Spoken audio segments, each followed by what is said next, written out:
Hmm? Roxanne is here to share some information as it relates to improving organizational communication. Do ask that while she's speaking, if you could mute your computers, and then if you have a question, we can unmute at that time just to keep the background noise to a minimum. So with that, I'm going to turn it over to Roxanne. Thanks, Wendy. Can everybody hear me okay? Give me a hand. Everybody's volume is okay? Got it? Okay. Hey, this is fun, and thank you, Wendy, for inviting me to do this. You know, we are all working in all different kinds of organizations all the time, and we know how important communication is. So when I was thinking about this, I was saying to Wendy just a moment ago, golly, we could come at this from so many different directions. But as I thought about it, I wanted to approach this topic from a very soulful point of view, and don't roll your eyes yet. This is not out there in left field. It's very meaningful to me. So I want to walk you through my take on how to improve communication in corporations, and this can be of any size. It can be a small startup, a new firm, small to multi-billion-dollar corporations. I work in all of those. I think a lot of us do. So what I've done is boiled this down into what I think are the fundamentals of creating good communication in the first place, creating a foundation for good communication, and then how to carry it through. So please save your questions like Wendy said, and we'll save time at the end. I've got my eye on the clock, and I'll make sure that we have time to go there. So let me walk you through this. This should look familiar. This is our 5-pointed star. I've embellished it a little bit, as you will see. I've got it all in puzzle pieces. So you see the different sections coming up. And then we have results being generated in the middle where all the puzzle pieces come together. And that rotating circle is leadership. Leadership is what we do. So what occurs to me is that so many organizations, whether they realize they have these 5 things operating within their organization or not, they say, our communication is terrible, we have to do something. So they pick a communication process that has been developed, and they put it in the company and say, here, implement that, and we're all going to be better communicators. Or we're going to have a seminar, or we're going to have a workshop, or we're going to have coaching or something to work on our communication. Well, all those things are great. But if you put a process, no matter how great the process is, on top of a weak foundation, it won't work. So what I suggest is that we need to, first of all, in order to establish good communication, we need to establish a firm foundation. And in order to do that, we need to go right to the roots of the organization to really understand it at all levels. We need to understand it in every single one of these areas within our organization. Because right now, if we don't do that, here's what it looks like. We have vertical communication from top down in an organization. The bosses are telling the people below them, their direct reports and everybody else, what to do and how to do it and when to get it done. Now go do it. Then we have communication coming up from the ranks. I don't have time. I'm too busy. I can't do this. I don't know how to do this. I don't have the tools to do this. Communication starts to break down. Then it starts to go across the organization. Then it starts to go diagonally through the organization. Then it just starts to go all over the place throughout the organization. And I want to pause for just a moment and say, give me a shout out on these graphics, guys. I think it's cool. This is what communication looks like in most organizations. It's an Etch-a-Sketch. It's an Etch-a-Sketch. Thank you, Tom. It most certainly is. That's what it is. That's what happens. You keep trying and you keep trying to get your point across, and all you get are blank stares and deer in headlights or people who don't understand. What happens is the communication breaks down, the processes break down, which then can't flow through the structure to the strategy or anything else that you've got planned. People get frustrated and they get put out by it, and they either quit or they disengage. And we can go into all that research another time on the disengagement figures these days. So this is typical, but there's a way to prevent this from happening, or if it is happening, how to go in and clean it up. So when I talk about the 5-pointed star, in my sessions, in my coaching and everything with everybody, I usually start here and I say, okay, let's get to the root of what's really important to you as an organization. Before we talk about anything else, we want to know about you. What is your foundation? Since we're talking about communication today, then that's what we're focusing on. So this is just a random list of things that I pulled from what different clients say when yes, we need better communication. Yes, we need better foundation. This is what's important to us. We need to have trust. We need discipline. We need excellence. We need to inspire our people. All of these things start showing up. Well, these are all part of the foundation, but they're all over the place. So like we do, we say, okay, well, if you look at every single one of these things, it will fit one of 5 areas. It's either going to be a people thing, a strategy thing, a structure process thing, or recognition and collaboration. What do these things have to do with communication? Absolutely everything. So the more we can clearly identify those things that are most important to us in terms of our foundation as an organization, the better that we can create communication strategies that actually work and are effective. So let's go back to this for a moment. We're going to focus on each one of those areas and where to take a deep dive and how to do that. But what it all boils down to, as we know, is the people. Improving, changing, creating effective communication in an organization happens one person at a time. And it happens with one person at a time by getting inside their head and understanding where they are in relation to the overall organization. So that what we start to do is to understand and create a deep connection to culture. We as an organization like to communicate in a direct, no nonsense, very pointed, very organized, very quick way. That's one way we can say that we are a culture. That's how we communicate within our culture. Another culture might be, we like to take our time. We like to really dive deep. We like to get as many people involved as we can. We like to throw things on the wall, let it stick for a while, and then pull it all together. What I find, and you probably do too, in the companies that you work with, is not a lot of thought is given to this as they grow. Even if they're an established company, you can pause every quarter and take a look at how are our communication systems working? Do we have breaks in these? I find huge chasms between different levels of organizations, and it always comes back to the people and to the communication. So the first thing we want to do in an organization is start here, right with the first thing. Strategy, vision, values, mission, and culture. This is your why. So if we can understand this, and this is everything we do, guys. This is strategic planning. This is executive leadership. This is leadership program. It's sales. It's everything that we do. But if we focus it on communication, then we have to say to our client or to our organization, why are we doing this? Why are we here? What is our vision, our values, our mission, and our culture? Because our communication style will need to align to that. So as we bring more people in and hire them, we need to be sure that we have a cultural fit, that they understand our culture of communication. And do they have the capacity, or can they already communicate in that way? So really, this is where I think we really miss a lot, is that we don't understand first, what's our communication personality, right?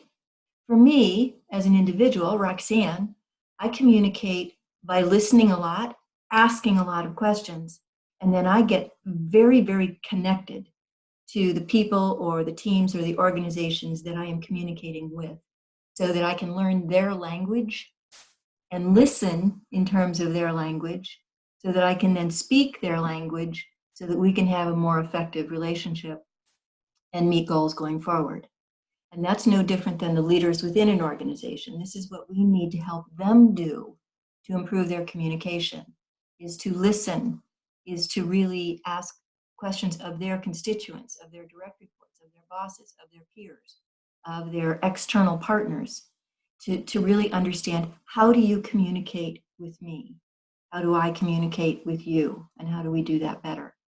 So the why part is very important. What we're doing is building the pieces of a foundation of a communication process that fits within this culture with these people. So then we go to structure environment that supports the strategy. This is the what. So if we have the foundational piece in place that says, this is who we are as a culture, this is how we have decided we like to communicate and how we communicate best, does our structure support that? Does our environment support that? Most of the time, what we will find is some of it does and some of it doesn't. So how can we shine a light on those things that are not supporting our foundation of communication within our structure, and fix those things, change those things, align those things, get our environment so that it supports? Let me explain. So let's say that there is a structure in place that in order to communicate with IT, you have to fill out a ticket and send it in and wait 5 days to get a response to that.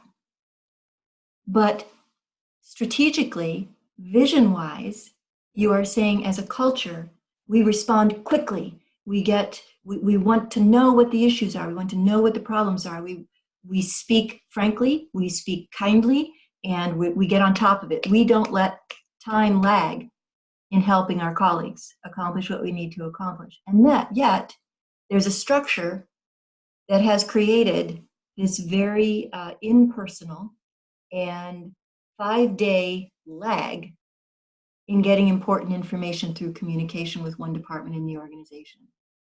You think maybe something needs to be done to revamp that? Sure. Will that improve communication? Of course. Something simple like that. So it takes stepping out of the myopic view that we get within an organization and say, wait a minute. Is this working? Is this helping us to increase our communication effectiveness? Is it closing gaps between levels in the organization, between departments in the organization, and between the generations in our corporation? Then we go to how. Now we have process, behavior, and action. And is this supporting that foundation of communication strategy and culture that we are creating? Same thing here. You're going to want to look at the processes that are built within the structure of the organization so that you're sure that those things are aligned and are helping us to continue that line of good communication. This also speaks to, what are the channels? How do we, realistically, left brain now, go to your black and white side. How do we communicate with each other? Is it through ticket systems? Is it through email? Is it through texting? Is it through telephone calls? Is it, strangely enough, getting up and walking down to the next person's office and looking them in the eye and having a conversation? I say that tongue in cheek, of course. But so many of us have gotten so used to, we all do it, the electronics talking for us, that we lose a lot of the value of communication and not just reaching out personally. I'm really working on myself to pick up the phone and call people way more often than I have. It's amazing how much more quickly you can get things resolved, and how much better the communication can be. So then we go to the who. And it all starts and ends right here. It's the people. So we have skills, knowledge, goals, attitudes. All these things are leadership. And communication is also a huge part of leadership. So if we can get our people, our individuals, our individual humans, and the teams within which they work first, to start understanding how deep we need to plant our roots and our foundation of what we want communication to be, then we can start learning how to do that and how to pay that forward. as we continue on a day-to-day basis throughout the organization.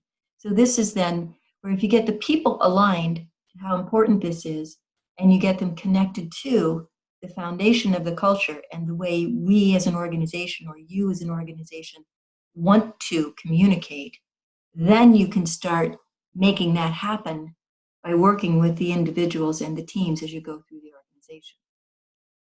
So you set up protocols that way. Then you get to the nitty-gritty. You get into the weeds once you have all the bigger chunks established where you can say, this is how we run our meetings. This is how we write our emails. These are our protocols for responding to each other. This is how we like to proceed on all of these things. So I have a way that I use all of the time to help people, whether it's communication or anything else, a way to think about and to process getting from A to Z in anything. We're talking about improving communication in our organizations. So let me share this with you. It's very simple. It's 3 steps where we get people to take a very deep dive into their own skills, knowledge, set their goals, adjust their attitudes to achieve what they want to achieve.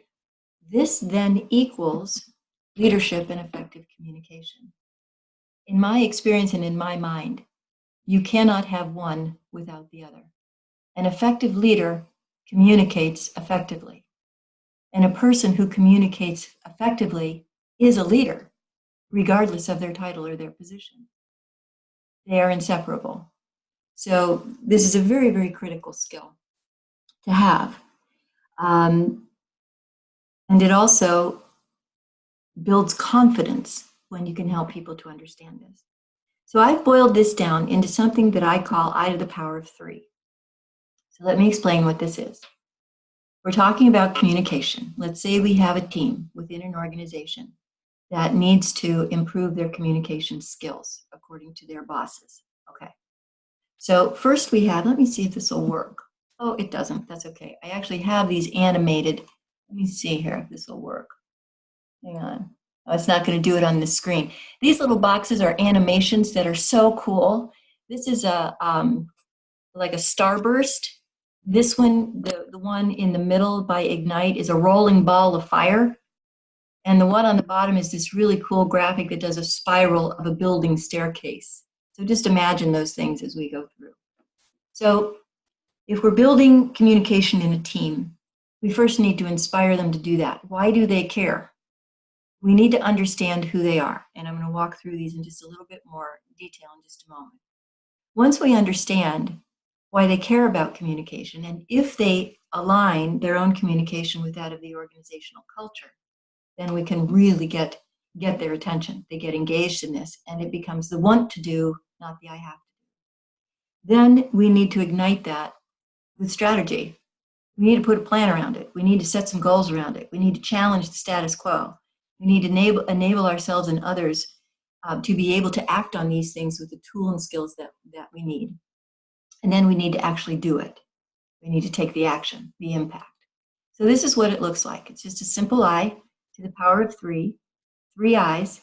If you think about this and if you use this in any project, any challenge, anything that you are working on, you'll just bam, bam, bam. It will just fire in your head. Oh, what do I see here? What inspires me about this? What's the plan? And that's our strategic planning process. How do I do this? And then finally, what do I need to do to make it happen? What's the action? So let me see, is this going to go? Nope, not. That's too bad. Okay, anyway, that's a starburst. So we sit with a team, or maybe an individual, maybe we're doing some coaching, or maybe it's us going into a client who are asking us to consult or coach with them on increasing effective communication. Well, the first thing we want to ask them is why. Who are you? Why are you doing what you do? What are your values? What are your vision? What are your principles? How do you walk your talk? We ask these things because this, as I said earlier, then starts to give us the picture of the foundation of the organization and who they are. We all communicate differently. All corporations communicate differently. I work with a nonprofit that is very soft in their communication internally and externally. I work with a middle market company here in Cleveland that is a driver of information. They fire information out, and that's become expected. But they have also taught and educated the recipients of that communication how to receive it and how to respond to it. So this is where we get them engaged. We all know this, guys, you got to care about what you're doing in order to have any willingness to do it, to engage in it. So who's your company? How do they like to communicate? What's important to be communicated? And how does that align to my role in this organization to be an effective communicator as well? So you create a style through the Inspire piece. I get to this by going through a couple of quick questions that I'll share with you. When I'm talking to someone about improving communication and I'm using this, I'll say, okay, let's start here. They say, I'm stuck, Rox. I don't really know what you're talking about, Inspire. Okay, well, let me ask you this. What is leadership? And we make a list. And we usually come up with things like it's inspiring, it's having a vision, it's collaboration, it's being dynamic, charismatic, all of these things. And usually a good speaker or communication comes into that. And I'll say, okay, so what percentage of your time do you spend doing that? Think about that for a moment. Then I say, what is management? Well, it's getting the job done. It's checking off the list. It's doing this. Right. And how much of your time do you spend doing that? That's when we get I spend about 95 to 99% of my time managing, and the rest is leading. And then my question is, what creates better communication? Aha, leading. Leadership is communication. Communication is leadership. So then I say, so here's our goal. And this is a pretty long process when you're doing this with these. Here's our goal. We're going to take that leadership percentage and let's up that 10%. Let's just do that much. Management and leadership always go together. But if we're thinking leading more than managing, our communication will just naturally improve. Because now we're guiding, we are inspiring, we are leading, we are not telling. If I tell you something, I'm inviting confrontation. If I ask you something, if I lead you to something, we're inspiring collaboration. This is how we do this. It's eating an elephant one bite at a time. And I say, so this is where it starts. When we're looking at this, communication isn't just how I write an email. It starts with you. It starts with who are you? How do you align to your organization? Where are you in terms of shared values, shared vision, shared principles, and the way that you do business? Your organization has a way, a preferred way of doing business based on your values and principles. If you are all doing that all of the time, you are going to establish a shared communication path, a way of communicating that is consistent throughout the organization. It's direct, it's clear, it's concise, it's consistent, it's kind, and it's open. But it has to start here first. Each individual in the firm brings a piece to this. Then you roll it out to your teams. Get your teams involved in that. You start working with each other that way, with your other teams, up, down, across, through, diagonally through the organization. Then you take it out throughout the organization. This then goes out externally into your community and world. So this then starts establishing your whole essence, your whole brand in the world and community by the way that you communicate. Think about the great advertisers on TV. That's all communication. They are advertising a brand. They are communicating it in a way that they want you to feel it, feel it, hear it, and understand it. So that's our job as leaders of other people, of leaders as ourselves, as trusted advisors, to help people to get this momentum going And this will exponentially start to improve communication. It just naturally happens when you get everybody in the same place. And then what I like to do is go back to them and say, you know what, guys, you get to choose. This is a deliberate practice. It's an aspiration and a choice. If you want to make a difference, we have to work on all aspects of our own leadership selves and then pay that forward to the other people that we are connecting with and working with. So we get to make this choice. We get to do this in a really real way. So we need to keep track of how we are communicating, because everything we communicate is reflected in our behavior. It's all about behavior. That's how we measure leadership. It's how we measure communication. For instance, I don't know about all of you, but I've worked with people, I have had bosses, I have had people reporting to me who say one thing and do another. Does that create a breakdown in communication? Nod your head this way. Yes, it certainly does. Thank you, Tom. Thank you. Sure it does. If your behavior isn't mirroring what you say you believe in, the way that you communicate and what you do, I'm not going to trust you. I'm not going to listen to you. I'm certainly not going to do what you tell me to do. Why would I? You don't. Do what you say you're going to do. So I take them down into this deep dive of leadership, because leadership is at the core of effective communication. So I take them all through this and say, if this is how you want to communicate, then you got to do this right. And you have to be honest, and you have to be straightforward. Call it like you see it every single time. I can't tell you how many organizations I've bumped into or worked with. It hasn't been very long when they have been this way, because once you figure it out, it's like you can't continue with them. That internally, they have all this stuff going on, and externally, they present this completely different view of who they are and what they're all about. Total opposites, one side or the other. That eventually ends up being a very, very costly way of communicating, because it's not authentic. I just threw this in here because I love it. I think it's a great quote, and it's so true. And good communication is part of the culture. Good, effective, strong communication is always on the radar. How can we improve it? And it's all an inherent part of the culture. If it isn't, then you're having a contradiction in what you're doing. This is a video that won't work, so we're not going to worry about that.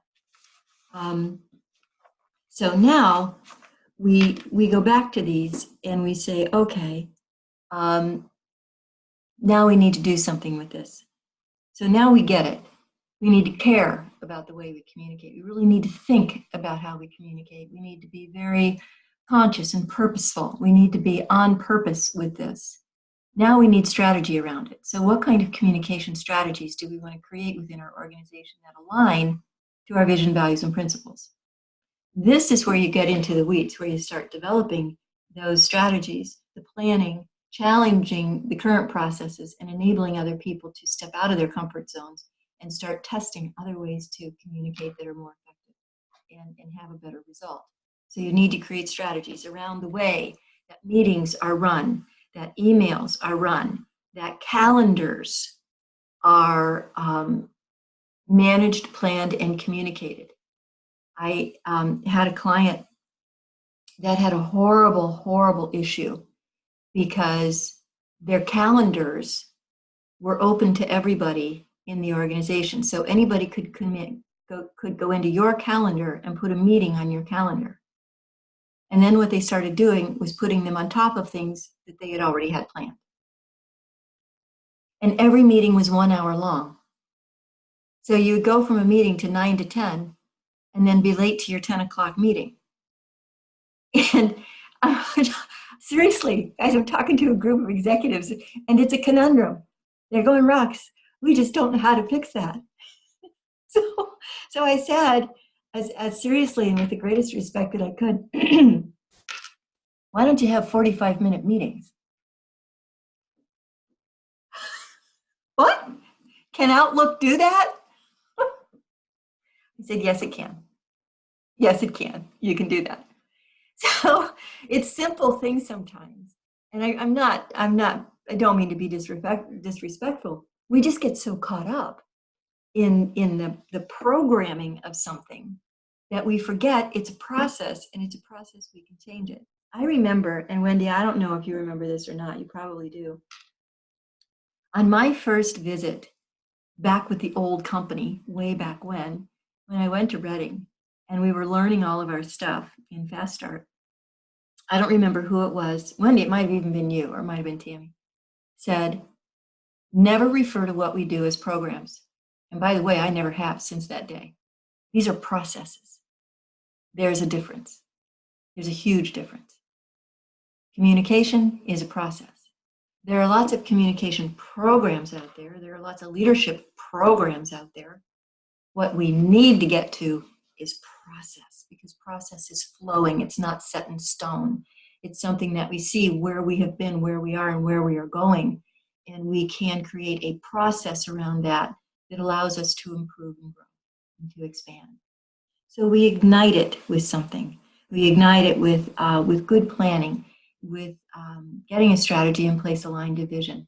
We look at the processes we have in place, or maybe there are programs in place that need to go, that aren't serving our purpose anymore, that are not allowing us to communicate in the most effective way possible. And we need to make sure that everybody in the organization has the tools, the skills, and the knowledge that can enable them to practice good communication to improve. This would have been another really cool graphic. And then we have to do something. We have to take the action and pay it forward. So how do we get this stuff started? That depends upon the organization. We all have different ways that we can do this. But what I like to say is, you won't see the animation in this one either, but you'll get it because it's a story we use all the time. I always use the riddle. If there are 5 frogs sitting on a log and one decides to jump off, how many frogs are left on the log? So of course we get 5, 4, 1, none, all of that. And of course all 5 are still there. So I just bring home the fact that you got to be able, oh, it did work. Look at that, it worked, cool. You got to be able to leap. You got to be able to take the jump. So then I put it back in their court and say, okay, you got to figure out what's going to inspire you, what's your trigger, what is going to drive you to start thinking about what your foundation of culture is, really making sure you know what that is and how you're going to align your communication strategies and processes to that. What's going to happen with that? Then, how are you going to ignite it? Get a plan in place. You can make it loose, you can make it tight, just don't make it a program. Make it a process. And then finally, you jump. Now this is where you need to write your action steps. All this is filling in strat planning in terms of communication. It's just morphed into this particular focus on these particular steps. So when you think about our strategic planning process, inspire is vision and mission. Ignite is critical goal categories and why SMART goals. And impact are action steps. To get results, go back to the top and start all over again. Wash, rinse, repeat. So that brings us back to this. This is all it is. This is I've used this since, I think Doug created this thing, didn't he, Wendy? I think this was Doug's thing. Someone from the original crew. Yeah, it's based upon Galbraith's model, but it was taken from there. Mm-hmm. Yeah, but I use this all the time, and it really helps people to get their heads around what their organizations are about. And then each one of the 5 areas, of course, is the tip of an iceberg. You can go down these things forever, as we all do anyway. So that is really what it boils down to, is wrapping these 3 things. You inspire it, you ignite it, and then you make an impact with it around the whole communication process. So that takes it down for me to a very foundational level, which I think is missing, at least in a lot of the organizations within which I work. They don't even think about that. They just say, we need a new computer program. We need a new this. We need a new that. And that's great. Maybe you do. But my question always becomes, why? How does that really help you improve the messages that you are trying to get out, the interchange that you are having with people within your organization and externally with your clients, vendors, the outside community and world? And is that serving you in the best way? Because if you don't have your platform established, nothing you do with any kind of a communication program is going to make any improvement. It's going to be a program of the day, and it will quickly fade away, just like a leadership program. It has to be a process. I would love to open it up to some discussion and questions now. We're just coming up on 20 minutes to 4. So we have 20 minutes in our hour left, or whatever else time we would like to spend.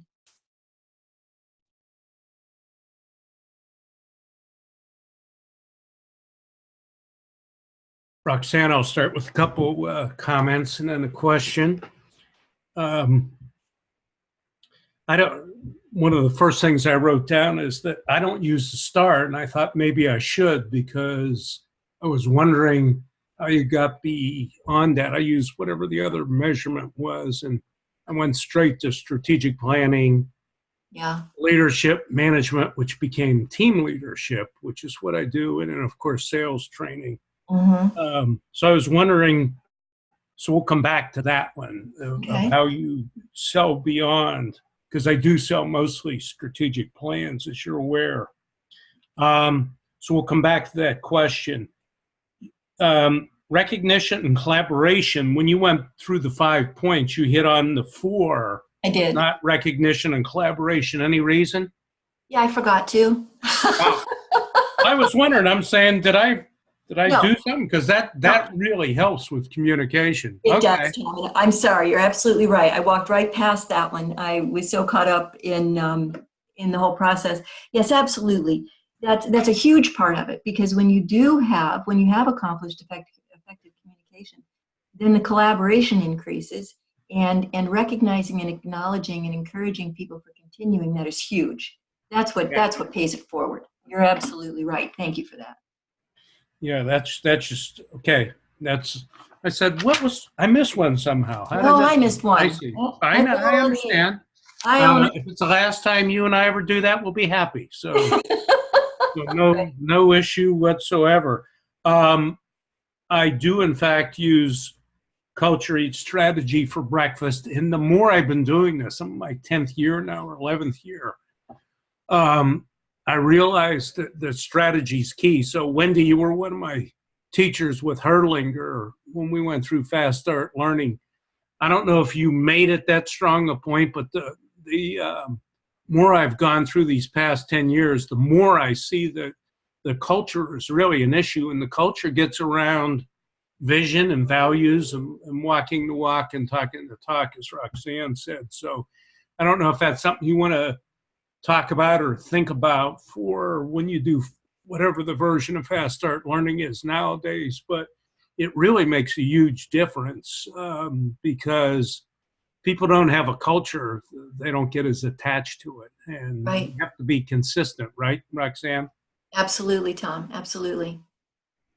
So yeah, having a strategy is one thing, but it's the culture.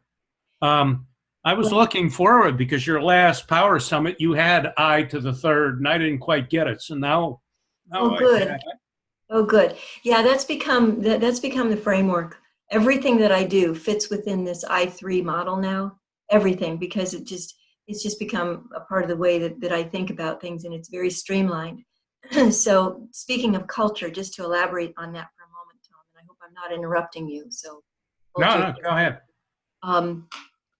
That is now, whenever I have an initial get to know you conversation with anybody who is a potential client, that's one of the first things I ask about is, tell me about your culture. Tell me who you are and why you do what you do. And it always makes them go back for a minute. Well, what do you mean? We're an insurance company, or we're a financial services company. And I always say, yeah, that's excellent. Thank you for that. That's what you do. But why do you do it? And when you start going down that path with them, you begin to uncover the essence of the organization's personality, which is culture, right?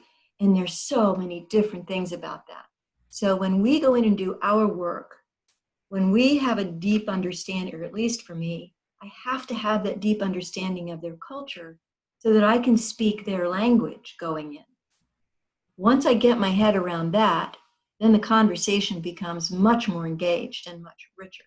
So when I begin to understand, okay, so for instance, I've got a law firm here in town that I work with. And the president of the law firm is absolutely brilliant. I mean, this guy is just quick and sharp and brilliant. And he has the biggest heart, and he doesn't want anybody to know that. So he's very brusque, and he's very tough, and he's very driven, and he's all of these things. So I kept asking questions about culture, and everything that he was saying in the way that they form their relationships with clients, in the way that they form relationships externally, was in complete contradiction to this persona that he presents as being this tough driver kind of guy. It was a very interesting conversation, and I met him over lunch. I hadn't done any work with him yet at all, and his name is Matt. And at the end of the lunch, we had established a very nice rapport. And I just looked at him, and I don't encourage you all, you know when it's right to say these things and when you don't. I just looked at him and I said, Matt, why don't you want people to know what a nice guy you are? They know what a nice firm you have. They know how great you are as a firm. They should know how cool you are. He was silent. And then he just started to smile, and he said, well, I didn't think that would ever sell anything. I said, oh, Bud, my God, are you kidding me? I said, open the door. Just be you. And you're not going to know what to do with what starts happening in your firm. So I've done quite a bit of strategic work with them, and they have exploded, not because of that, and certainly not because of me. But they started changing their mindset and really diving deep into understanding who they are and who they wanted to become, very genuinely. Yeah, I noticed that in my first year of selling, some of the people that were most difficult at first were just easy touches, and that's Right. what they used. And I observed that in my first 12, 14 months of Yeah. selling, and it's some people do that, and it's but it's good his culture fit with that. So how do you use that star, back to the initial question, to sell others? Because I do sell strategic plans, but team leadership and sales I love. And I was just in a meeting before I got here about potential sales processes. I love those processes and can really help people. But it seems like I've been focused as a strategic planning guy by many people in this area. So any secrets for how you sell some of the other processes once you get them with strategic planning? Yeah, it seems to happen pretty organically with me anymore. I will tell you, though, when I first started, I started my business with a strategic planning process. Right. That was the one right out of the gate. I mean, I called 5 small businesses that I knew and said, hey, you need this. I'm learning how to do it. Pay me half the fee and let's get this thing started. That's how I started my business from the old company, which we don't mention anymore. So from there, it morphed into when you go through the sales process, the strategic planning process, it's still a sales process if you frame it that way. And as I started working with salespeople, they were struggling. So I would morph that and say, well, how do you see yourself as a salesperson? Well, how do you see, what do you want your sales to be? How do you want to grow your business? Who are your avatars? Who are your market avatars? And we started planning. So what that did was morph into the sales process. So, okay, so now that you know what your vision is as a sales organization or as a sales team, then then how do you want to put that forth? Because if you know your vision, if you know your CGCs, if you know your Y-Smart goals, now let's translate those into a sales process that can help you to do the same thing with your clients. So what you're teaching your client to do is what you do in terms of sales. So if you get into somebody with a strategic plan and one of their critical goal categories is increasing sales, bam, that's where you take them right into the sales process and say, here's what you need to be doing. Well, how do we get that to our people, Tom? Well, why don't we talk about that? That's how I started doing this. And then that led me into leadership, which is, all this stuff for me now has morphed. When I'm doing leadership development, I'm doing strategic planning, I'm doing sales development. It's depending upon the group that I'm working with. These things just kind of start flowing in and out, and you pull different pieces of them from that. Herdlinger always used to scold me. He would say, quit morphing the processes, Roxanne. Just take them the way you see them. And I would say, David, I cannot do that. I can't. I know my clients. So I'd probably be a bazillionaire by now if I had followed David's instructions, but I can't follow instructions. So. He didn't say that nicely either, I know. No, he doesn't say it nicely, no. I had him and Wendy from my Fast Start Learning. How's that for an interesting? I'm so sorry, Tom. I'm so sorry. You poor man. Oh my God, you got beat up good. All right, enough of my questions. See who else has one. Thanks, Roxanne. You're welcome, Tom. Thank you. Those are great questions. Okay. Mike, Leona, anything, guys?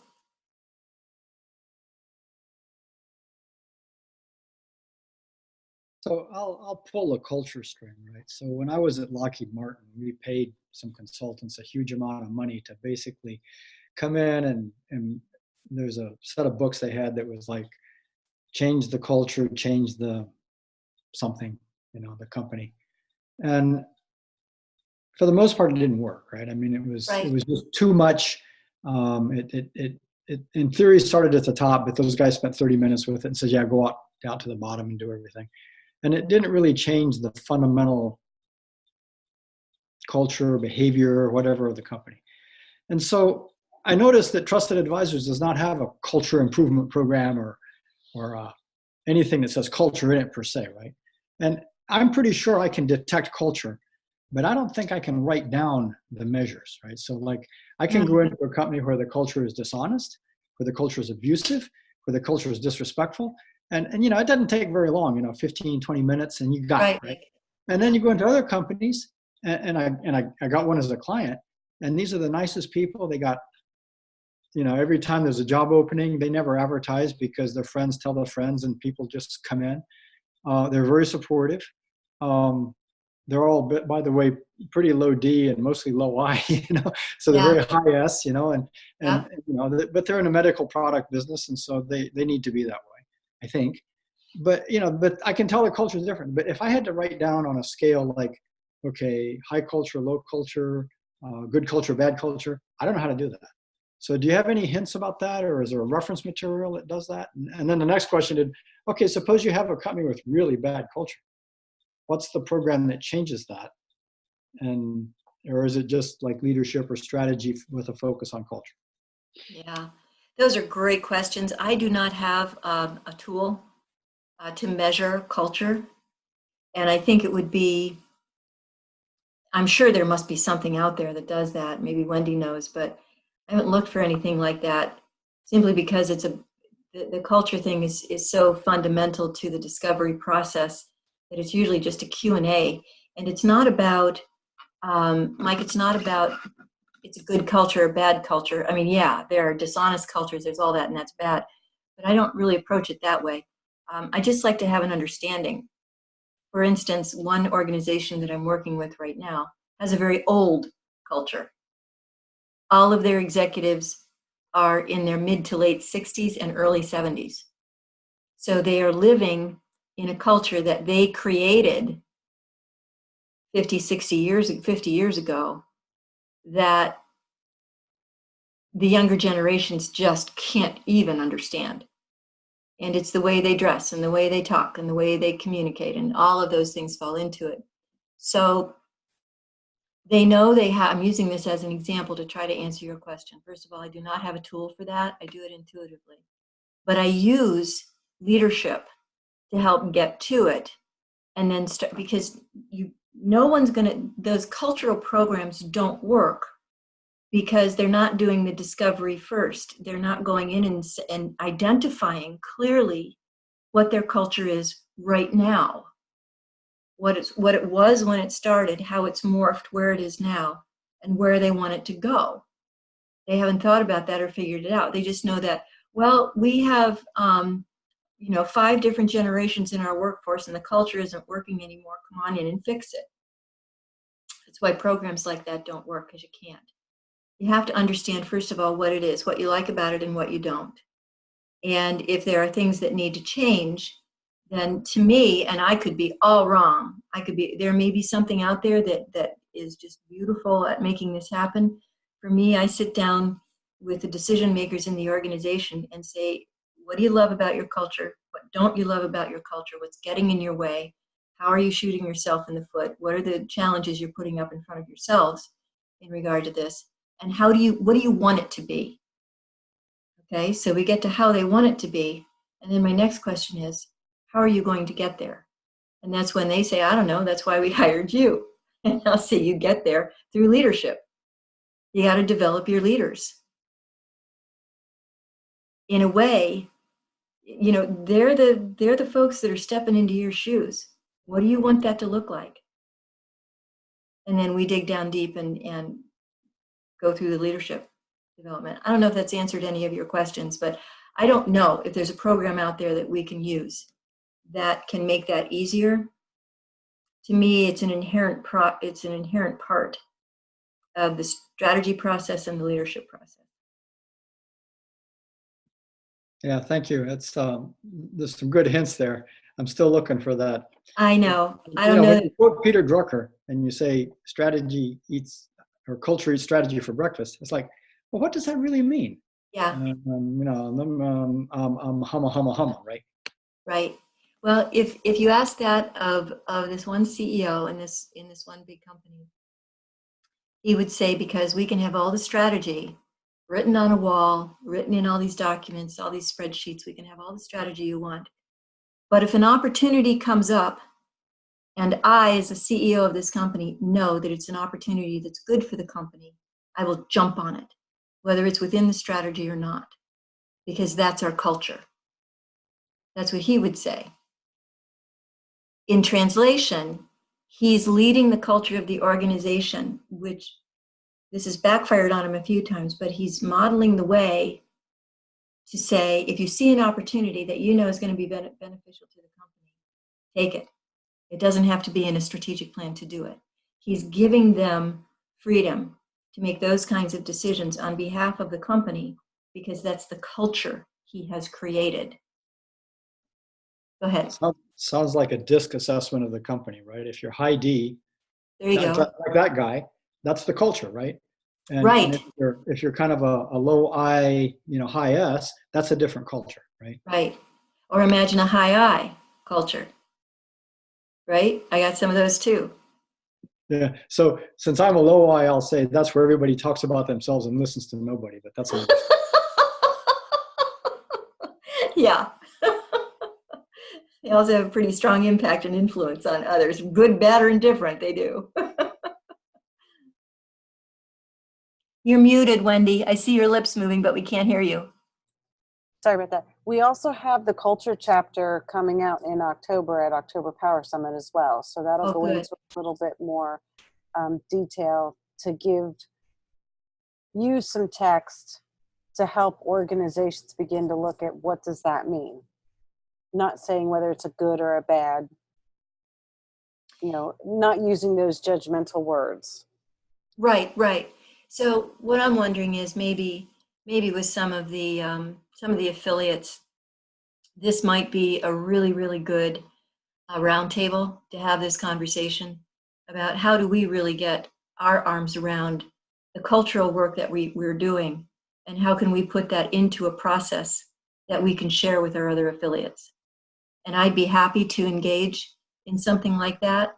I might not be able to be there in person. I just can't get there very often, guys. I'd love to, but I will whenever I can, and I'd be glad to offer whatever I can into. I think that would be very, very cool. It's a huge deal. Thank you. I wrote that down.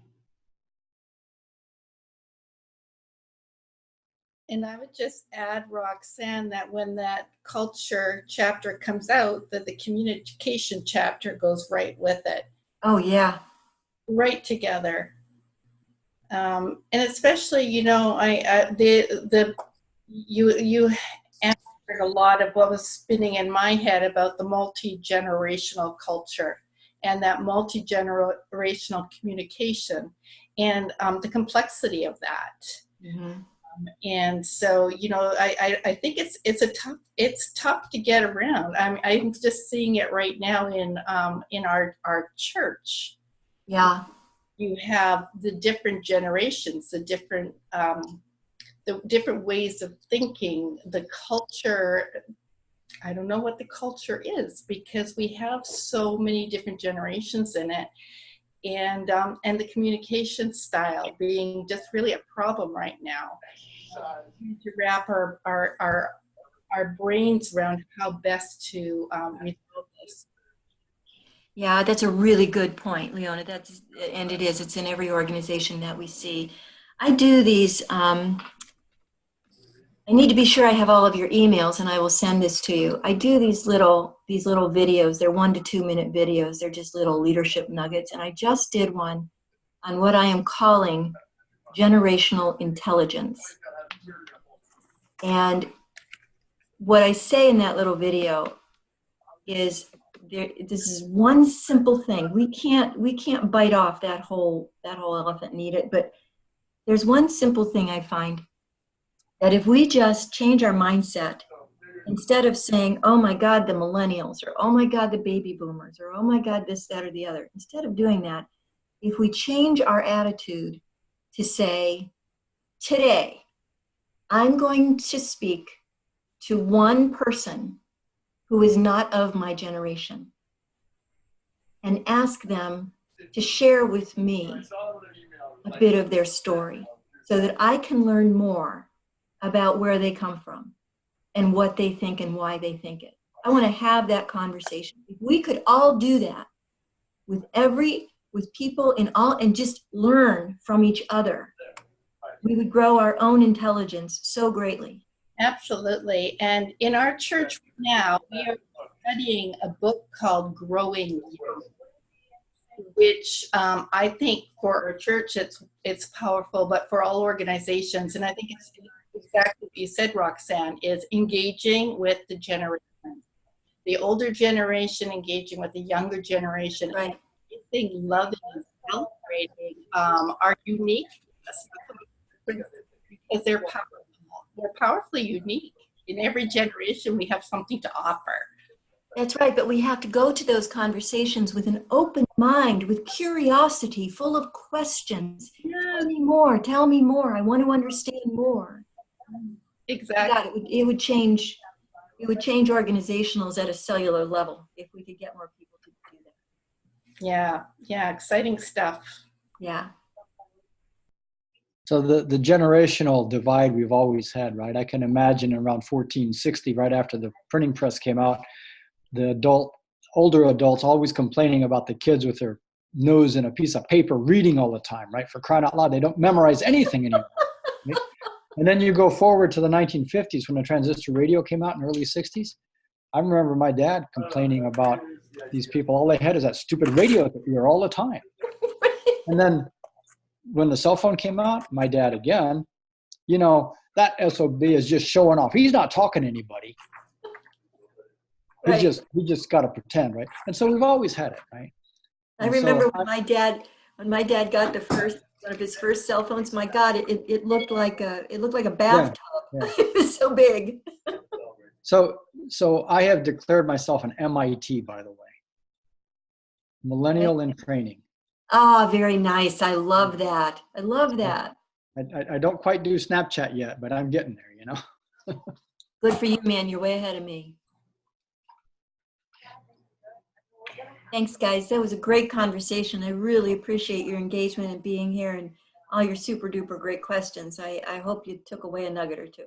Thank you very much. Very thought-provoking. Yes, thank you for sharing. And what I'll do is once we have the recording done, we'll post this to the affiliate website. Should be up by end of day tomorrow. Okay, and if you all would send me your email addresses, I will send you that little video on generational intelligence. Thank you, Roxanne. Thanks, Tom. Thanks, Mike. Thanks, Leona, and thanks, Wendy. Thank you. Thank you. Bye, all. Bye, all.